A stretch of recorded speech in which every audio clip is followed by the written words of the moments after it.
Abba Father, Abba Father.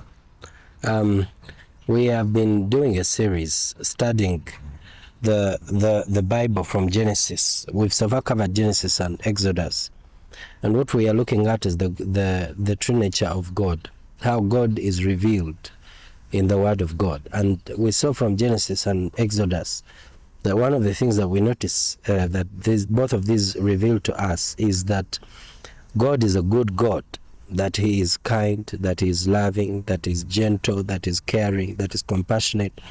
And so today I want to pick up, today we are in Numbers and Leviticus, and we are going to look at what the passages here, what they show us about the true nature of God. Who is God? Who is God truly? Apart from what we hear and what we are told by whoever talks to us, but who is God? And that's the question that we want to answer today. So we are in the book of Numbers. Let's start with Numbers chapter 13.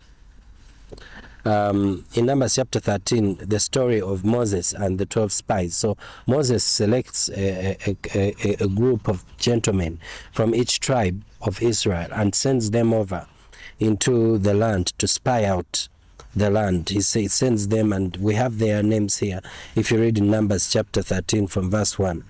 In fact, it's God who told him that send spies that they may search the land of Canaan, which I give unto the children of Israel. Notice that God said, I give it unto the children of Israel. God said, I give it unto the children of Israel. That's important to point out, that God told Moses and Israel that He was giving them this land. So they go in, they check out the land, they check out everything, they see the people, they survey the place, they go and they harvest some of the fruit, and they bring it back to Israel, and the fruit is so much and so big that just a cluster of grapes needed to be carried by two men on a pole because of how big and heavy it was. And so when they returned, that's where I want to pick up. When they returned, that's in verse 25, and they returned from searching of the land, after 40 days, and they went and came to Moses and to Aaron and to the congregation of the children of Israel, and to the wilderness of Paran, to Kadesh, and brought back word unto them and unto all the congregation, and showed them the fruit of the land. And they told him and said, we came unto the land where you sent us, and surely it flows with milk and honey, and this is the fruit of it. Nevertheless, but that's a mistake right there. They were making a big mistake right there. They said, okay, the land is awesome, everything God said about the land is good, it flows with milk and honey, but nevertheless, the people that are there are very strong, the people that dwell in the land, and the cities are walled and very great. And I have a question for you. What is it about walled cities? What's the problem about walled cities? I thought, wasn't Jericho walled? Didn't they just walk around it and it collapsed? The walled, so what? It's not a big deal. Anyway, nevertheless, the people are strong that dwell in the land, and the cities are walled and very great. And moreover, we saw the children of Anak there. The Amalekites dwell in the land of the south, and the Hittites and the Jebusites and the Amorites dwell in the mountains, and the Canaanites dwell by the sea and the coast of Jordan. So, what is special about the children of Anak? They were giants, like Goliath. That's what's special about them. So they said, we saw giants there, the Anakites. And Caleb stilled the people before Moses and said, let us go up at once right now and possess it, for we are well able to overcome it. But the men that went up with him said, we be not able to go up against the people, for they are stronger than we. And they brought up an evil report of the land which they had searched unto the children of Israel, saying, the land through which we have gone to search it is a land that eats up the inhabitants thereof. Now these are their own words. They're describing the land, and this is how they're describing it. And all the people that we saw in it are men of great stature, they're giants.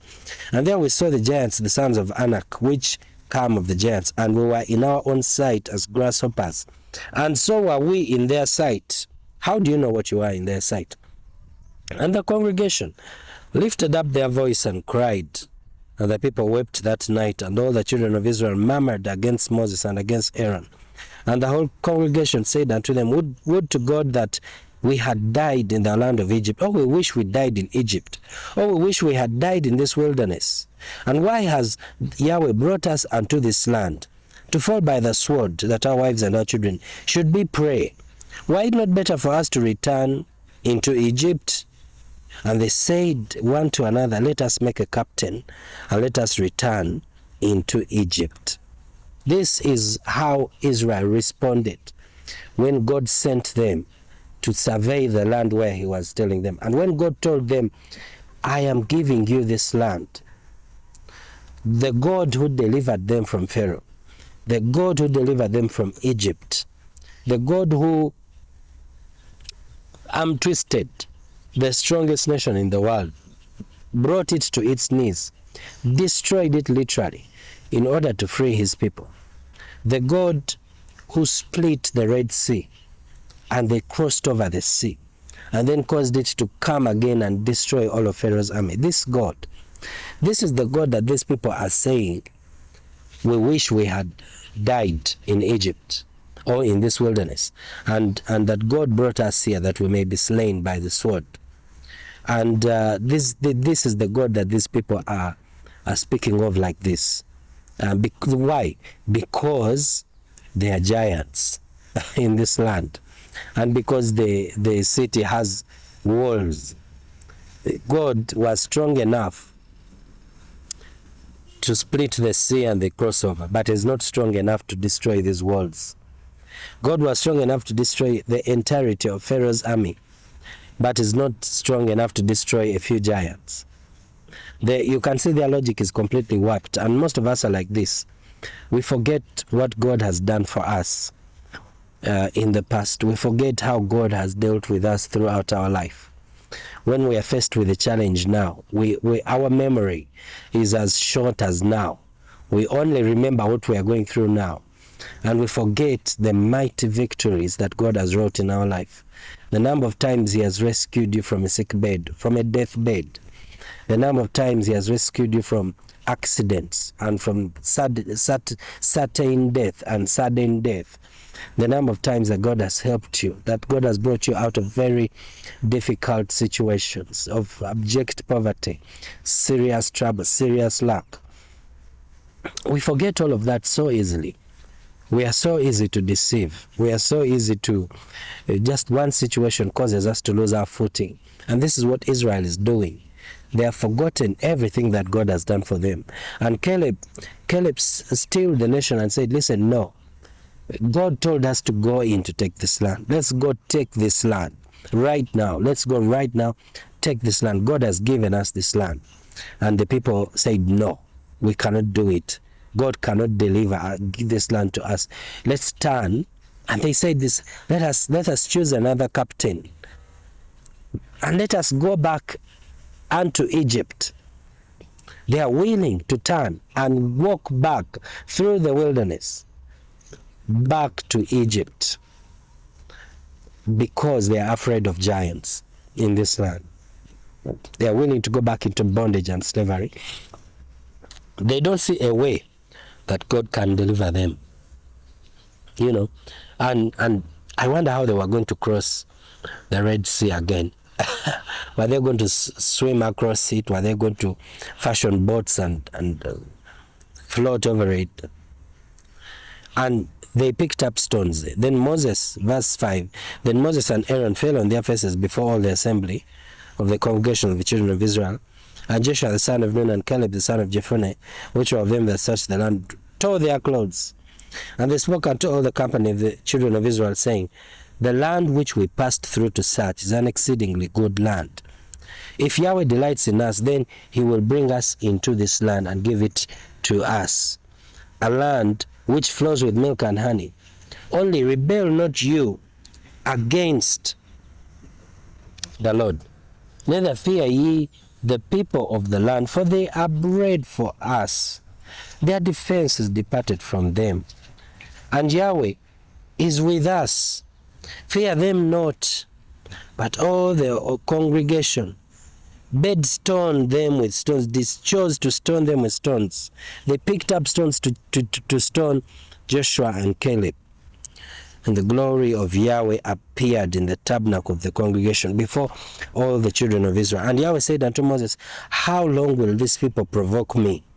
And how long will it be before they believe me for all the signs which I have showed among them? Surely, God is saying, all of the things that I have done, how long is it going to take before you people stop doubting me and start believing me?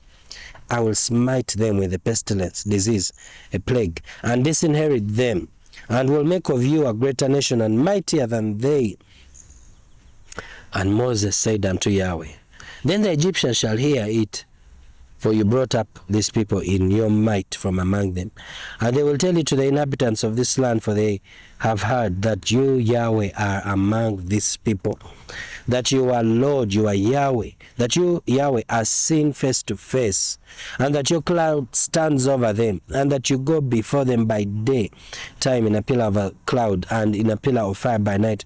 Now if you shall kill all these people as one man, then the nations which have heard the fame of you will speak, saying, because Yahweh was not able to bring these people into the land which he swore unto them, therefore he has slain them in the wilderness.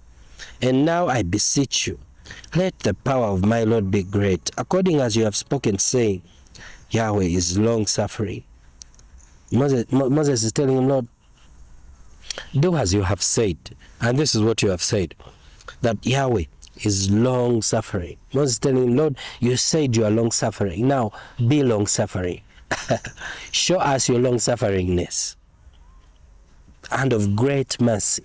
Show us your great mercy, forgiving iniquity and transgression. Forgive our iniquity and transgression, and by no means clearing the guilty, visiting the iniquity of the fathers upon the children unto the third and fourth generation. If you read where God said this, we covered this in the last one, that he said of those that hate him.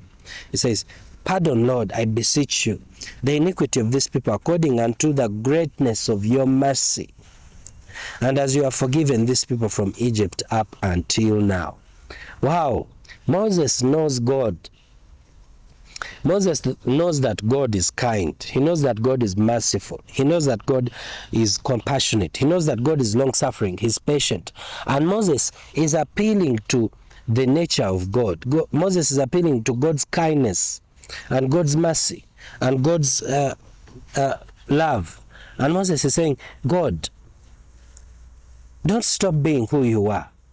You are kind, you are loving, you are merciful, you are forgiving. Just forgive these people. Forgive us. In the same way that you've forgiven us from the day that we left Egypt. Forgive us. That's what Moses is saying to God. And it's like Moses is saying it from one side. On the other side, he knows that God is going to forgive these people, because he knows that God is kind. He knows that God is good. He knows that God is merciful. He knows that God is faithful to his promise, even when we are unfaithful. And Yahweh said, I have pardoned. Okay, God said, fine, I have forgiven them, according to what you have said. But truly, as I live, all the earth shall be filled with the glory of Yahweh. Because all those men which have seen my glory and my miracles which I did in Egypt and in the wilderness, and have tempted me now these 10 times, and have not listened to my voice, surely they shall not see the land which I swore unto their fathers, neither shall any of them that provoked me see it. But my servant Caleb, because he had another spirit with him, and has followed me fully, him will I bring into the land wherein he went, and his seed, his children shall possess it. And then told them, now tomorrow turn, go back into the wilderness by the way of the Red Sea. These stories are very important for us to read. There's so much there to glean. But we see here that God would easily have destroyed Israel here. In fact, he told Moses, let me destroy them and I will create a new people for you, a new nation, mighty and greater than these Israelites. And yet Moses said, no, God, have mercy on them. Forgive us for what we have done. And what was God's response? God forgave them. God forgave them.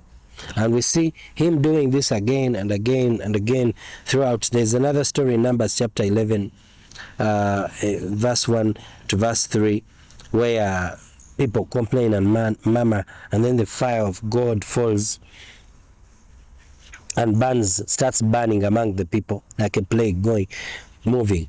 And then Moses rushes in and petitions God, and the fire stops and God forgives. For example, instead of God destroying 50,000 people, only about 1,000 die. He has mercy on the rest. He withdraws his mercy, his wrath. I love this one in Numbers chapter 11, verse 4 to 34. I don't have time to read, but you can read through Numbers 11, verse 4 to 34. Here, Israel, they weep, they cry for meat. They are tired of eating the manna that God gave them. And they say, we are tired of manna. We want to eat something else. This food, we are tired of it. They were so ungrateful, they're amazing. Because manna was really tasty, apparently. And they could mold it, cook it into anything they wanted. They could boil it, they could roast it, they could bake it, they could do whatever they want. But they said, no, we are tired of this stuff. We want to eat something else. And then we see that God says, fine, tomorrow you'll have meat. And Moses says, should we slaughter all the animals in the camp? There will not be enough. And God says, no, I'll give you meat. And the next day, they feel a wind blowing, and the next thing they see is a cloud coming, and it's a cloud of quail. It's a cloud of chicken. Can you imagine a cloud of chicken coming towards you when you haven't tasted meat for a long, long time? And as the cloud comes, the quail are not flying up there, they're flying down here, where you could just grab as many as you want. And so the people grab as many as they want, and they go and slaughter and prepare and start eating immediately. And as they are eating, judgment comes upon some of them, the ones that murmured. Judgment comes upon them and they're destroyed. But the rest of Israel has a party, and they eat and they drink and they eat and they drink. And then now you go to Numbers chapter 12, and you see Miriam and Aaron, Moses' brother and sister. They rebelled against Moses. You remember what they said? They came and they said, you take too much upon yourself, Moses. Even us, God has called us. You're not too special. Of course, because it's their sibling, they're saying, you are our brother, so you're not too special. We can also lead, And when they say this, Moses falls on his face. Moses is shocked. And in fact, God first calls them in, and then why don't we read? This one will be an interesting one. In Numbers chapter 12, the story of Miriam and Aaron. And Miriam and Aaron spake against Moses because of the Ethiopian woman whom he had married. For he had married an Ethiopian woman. Yeah, I was mixing this with the earlier group of Abiram and Dathan and Abiram, and they are the ones who came and told Moses, you take too much upon yourself. I think we talked about them earlier. Yeah, we did. They came and said, you take too much upon yourself. There's nothing special about you. But now Moses and Aaron and Miriam are Moses' siblings. For then they come and tell him. And Miriam and Aaron spake against Moses because of the Ethiopian woman whom he had married. For he had married an Ethiopian woman. Basically, they were racist, tribalists. And they said, has Yahweh indeed spoken only by Moses? Has he not spoken also by us? And Yahweh heard it. Now the man Moses was very meek, above all the men which were upon the face of the earth. That's very interesting when you discover that it is Moses who wrote that. Moses wrote that he's the most humble man on the face of the earth. Selah. And Yahweh spake suddenly unto Moses, and unto Aaron and unto Miriam, come out you three unto the tabernacle. I want to talk to you, come to. And they all went to the tent. And Yahweh came down in the pillar of the cloud and stood in the door of the tabernacle and called Aaron and Miriam, come here. And they both came forth. And they said, hear my words. If there be a prophet among you, I, Yahweh, will make myself known unto him in a vision, and will speak unto him in a dream. But my servant Moses is not so, who is faithful in all my house. With him I speak mouth to mouth, or face to face, even apparently, clearly, and not in the dark speeches. And the similitude or the form or the appearance of Yahweh shall he behold. In other words, that for him, he will even see my appearance. He will see God face to face. Wherefore then were you not afraid to speak against my servant Moses? Why weren't you afraid? How dare you speak against Moses? God is asking Aaron and Miriam. He's telling them basically, Moses is my man. I talk to him face to face. He has even seen what I look like. When I want to talk to you, I talk to you in a dream or in a vision. But Moses, I don't need a dream or a vision. I appear to him. We talk physically. And so God is saying, how? Why are you not afraid of him? How could you say these things against him?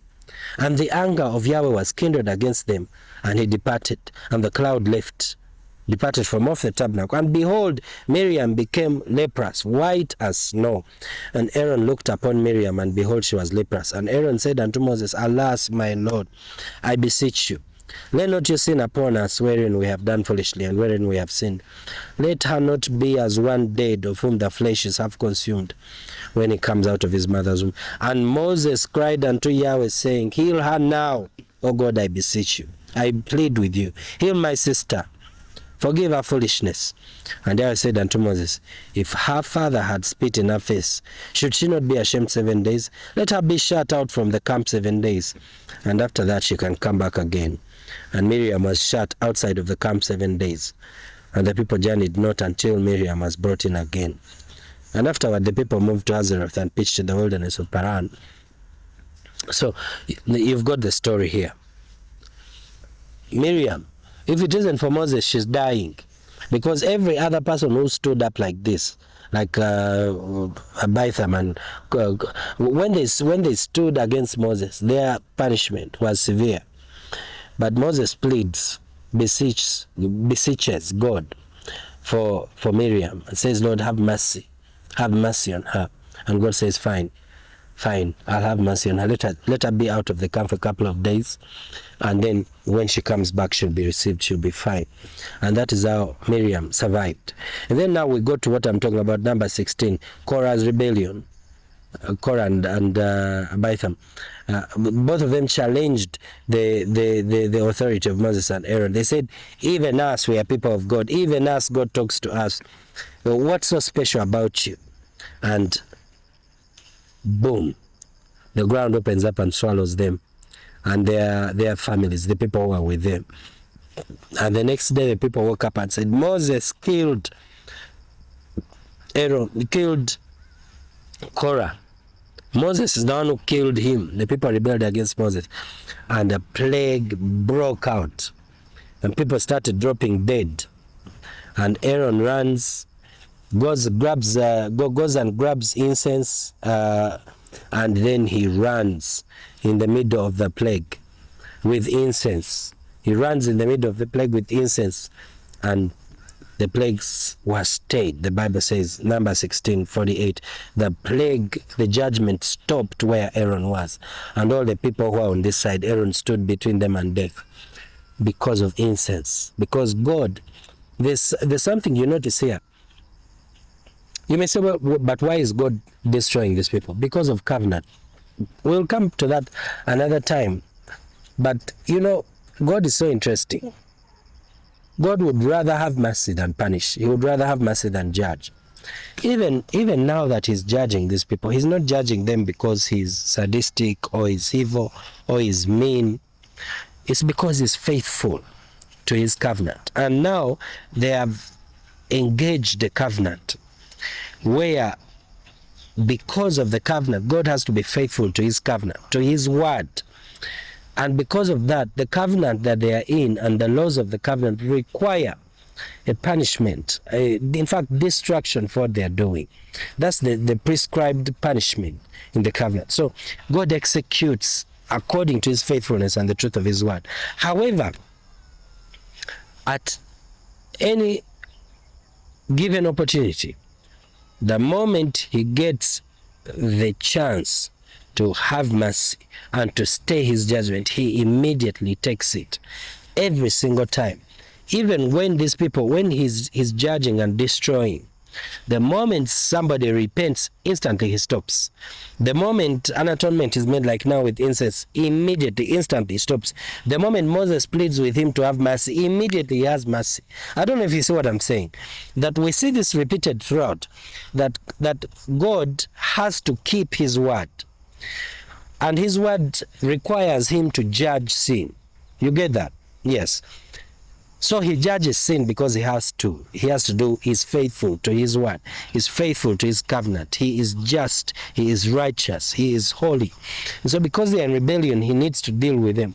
But greater than that, greater than holiness and righteousness is love and mercy. Greater than justice is compassion, is mercy. It says, Jesus told the Pharisees, go and learn what it means that I desire mercy and not justice, that God prefers to have mercy than to judge. So even though he's fulfilling his word, even though he's fulfilling the law, even though he's judging them, the moment they repent, immediately he rushes in to have mercy. He rushes in to forgive. He rushes in to deliver them. He rushes in to help them. He immediately stays the plague. And you see this now, like with the snakes and the brass serpent. Again, they rebel. He sends, that's Numbers 21. He sends snakes among them to bite them. Again, he's fulfilling his word, bringing judgment. The moment Moses cries out to him, he says, okay, make a brass serpent. Even gives Moses the solution for his own judgment. God sends snakes, and then God tells you what to do to survive the snakes.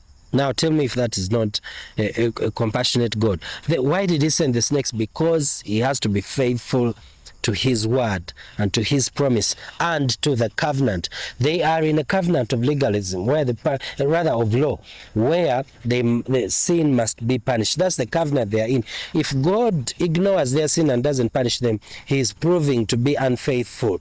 He's proving to be unfaithful to his word, and unfaithful to his promise, and unfaithful to his covenant. His covenant, his promise, his word requires him to be faithful to fulfill. That's why he has to judge them. It's like a reluctant punishment. He just has to do it. He has to do what he has to do. But the moment Moses cries out, he tells him, make a bronze serpent, lift it, tell the people, look unto it and you shall live. So everybody who was bitten by a snake just looked at it and they lived. And you see it throughout Numbers, and you see God constantly bringing judgment and then forgiving, bringing judgment and then forgiving, bringing judgment. And one of the most heavy ones is Numbers 25, Baal Peor, when the Israelites go and join the idolatry and the immorality of Moab. That was because that's what Balaam advised the Moabites to do, to trap Israel, send them into idolatry and prostitution. So Israel went into immorality, and then what happened? A plague broke out and started killing thousands. Phinehas sees this Israel coming in with a prostitute. He grabs a woman, but a Moabitess. He grabs a spear, goes and slays both of them. And immediately he does that, the plague stops, because Phinehas has dealt with whatever was causing the plague. The plague stops. We see this constantly, consistently, repeatedly. And you go to Leviticus, you see Nadab and Abihu doing the same thing. They offer strange fire. They are the sons of Aaron. They are destroyed. But then God consoles Aaron and tells him what to do. And you can see this again and again and again. What is the point you're making, preacher? This is the point I'm making, that throughout the Leviticus and Numbers, which most people would regard as the books that display God's wrath and anger, even there you see him tempered. You see his wrath is tempered with mercy. You see his judgment is constantly being balanced by kindness, by goodness, by God being good, by God being kind, by God being gentle, by God being caring, by God helping. We see this constantly and repeatedly. And that's important, because you need to learn that this is the nature of God. God is good. God is faithful. God is kind. This is who he is. And so I think that's enough for today. I just wanted to have this conversation with you. Take some time and read through Numbers and Leviticus, and you'll see what we've been talking about here. And we will come back and pick up Deuteronomy and go through again. We're doing every book and just picking out these examples of God's goodness and kindness, God revealing who He truly is. We are done. You are blessed with all blessings, and Kari Shalom.